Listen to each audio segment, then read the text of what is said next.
Qu'est-ce qui vous plaît dans ce tableau? Ça semble évident, mais qu'est-ce qui vous plaît particulièrement? Alors d'abord, il y a l'artiste qui est très important puisqu'il est avec Boucher, le grand représentant du mouvement rococo, donc le mouvement un peu baroque, un petit peu coloré, un peu grandiose, etc. Natoire est un peintre qui obtient le premier prix, donc part à apprendre à Rome. Il revient à Paris, il a une carrière officielle extravagante et il repart en Italie de 1750 à 70 en tant que directeur de l'Académie de France à Rome, où il aura notamment comme élève et comme protégé Hubert Robert, Fragonard et tous les grands.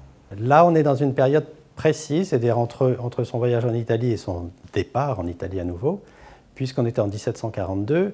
Pour vous donner une idée, en 1738, il décore pour le prince de Rohan l'hôtel de Soubise. Si vous regardez dans les salles, vous verrez des dessus de porte qui ont été peints par Natoire.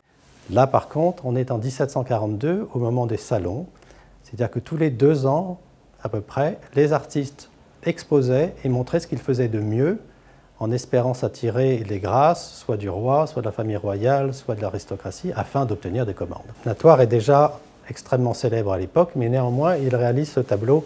Le thème est un peu terrible, même si le tableau est d'une sensualité merveilleuse, c'est que c'est Diane et Actéon.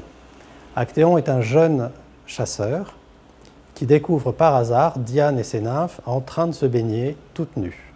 Donc, outrage extrême. Diane, pour le châtier, lui asperge le visage d'eau. De son front naissent des cornes de cerf.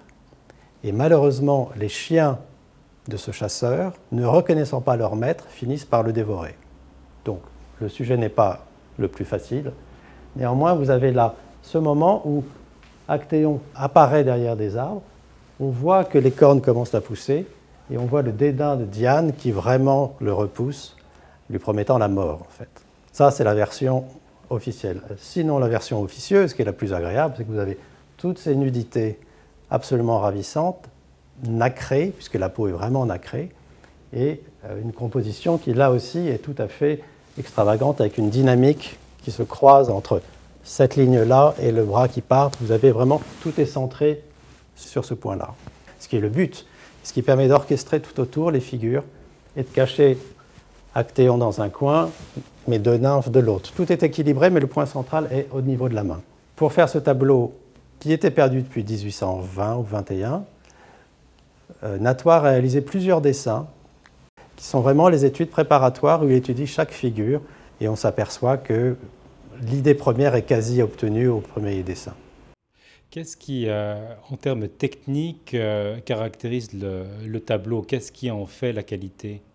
Bon, d'abord la composition qui était étonnante, et ensuite la sensualité des femmes, ce que je vous disais, et ensuite l'état du tableau qui est vraiment formidable, puisque comme il n'a quasiment jamais été nettoyé ni touché, il arrive avec ce côté nacré dont je vous parlais, et ces chairs roses et subtiles qu'on voit rarement quand un tableau est en état moyen. Donc là, le tableau a vraiment été exposé en 1742 au Salon, passe 2-3 fois en vente au XVIIIe et disparaît de 1820 à il y a 2-3 ans.